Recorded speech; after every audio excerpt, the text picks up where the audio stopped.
हमारा मुद्दा था कि जो पेपरों में चोरियां हुई हैं, उन चोरियों को रोकने के लिए सरकार कुछ अच्छे प्रयास ले, कुछ अच्छे कदम उठाए, जो कि सरकार ने जो है उस समय हमें ये आश्वासन दिया था कि इसके ऊपर कार्रवाइयाँ की जाएंगी। हमें पिछले 2 दिन पहले तक ऐसी कोई भी चीज़ दिख नहीं रही थी, लेकिन 2 दिन पहले एक लेटर जो है वो सरफेस हुआ, जिसमें एक कमेटी का 3 मेंबर कमेटी जो है वो गठित करी गई है। और वो 3 मेंबर कमेटी जो है इस बात की जांच करेगी कि जेकेएसएसबी का जो कंडक्ट है वो किस तरह का है। जेकेएसएसबी क्या जो अप टू द मार्क जो बाकी बोर्ड्स हैं, रेप्यूटेड बोर्ड्स हैं, क्या उनके हिसाब से काम कर रही है या नहीं कर रही है।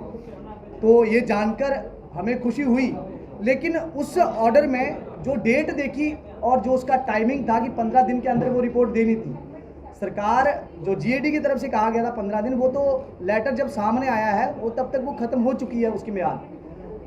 हम लोग आज आपके माध्यम से सरकार के आगे अपील करना चाहिए, जो दरख्वास्त लेकर आए थे कि इस कमेटी की जो रिपोर्ट है वो जल्द से जल्द जो है वो सबमिट की जाए और पब्लिक करी जाए।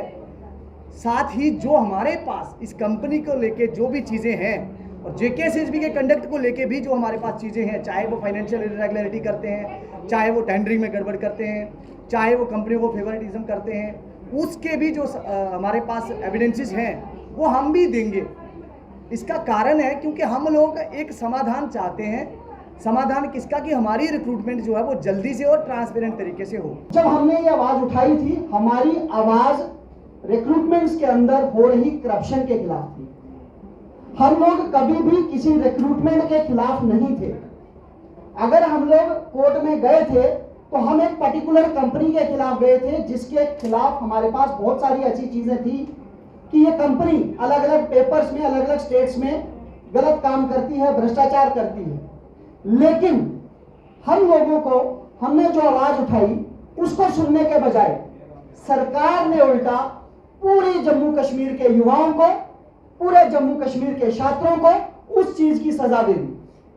सजा किस तरीके से दी गई कि 2 पेपर तो हम मान रहे हैं कि वो हमारी अदालत के पास उसका मसला चल रहा है, लेकिन जम्मू कश्मीर सरकार ने उसके अलावा उसके पहले जो पेपर, हमारी जो पोस्टिंग एडवर्टाइजमेंट हुई है या उसके बाद जो फॉर्म लगे हैं, या जितनी भी हजारों की तादाद में वो वैकेंसीज जो जीएडी ने जेकेएसएसबी को भेजी हुई हैं, वो सारे के सारे पेपर जो हैं इस सरकार ने रोक दिए हैं। जिसकी वजह से आप देख रहे हैं कि जम्मू कश्मीर में ऑलरेडी अनएम्प्लॉयमेंट रेट हर दिन अखबारों की सुर्खियों में होता है कि कितना बढ़ता जा रहा है। उसके बावजूद पिछले 2-3 सालों से आप देखिए कि रिक्रूटमेंट्स के ऊपर एक किस्म से इन्होंने विराम लगा दिया है। जो नया कैलेंडर इशू करना था वो कैलेंडर अभी तक इशू नहीं किया गया। तो हमारी ये मांग है जेकेएसएसबी से, जम्मू कश्मीर यूटी प्रशासन से और केंद्र से, जिसने इसके ऊपर संज्ञान लेकर एक कमेटी गठित की है, कि कम से कम उन 2 पेपर्स के अलावा जो भी पोस्टें जेकेएसएसबी के पास पड़ी हैं उन तमाम पोस्टों को एडवर्टाइज किया जाए।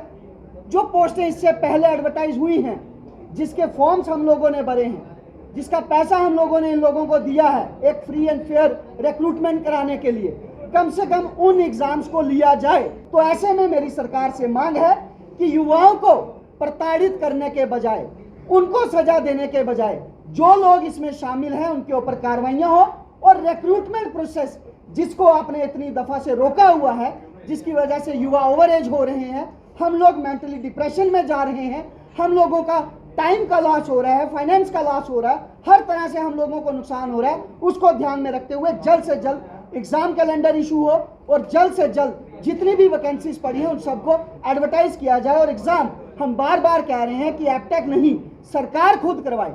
सरकार के पास मैन है, मशीनरी है, रिसोर्सेज है, हर वो सुविधा है जिससे ये पारदर्शी तरीके से एग्जाम करवा सकते हैं। टेक 1 अब आपके व्हाट्सएप पर।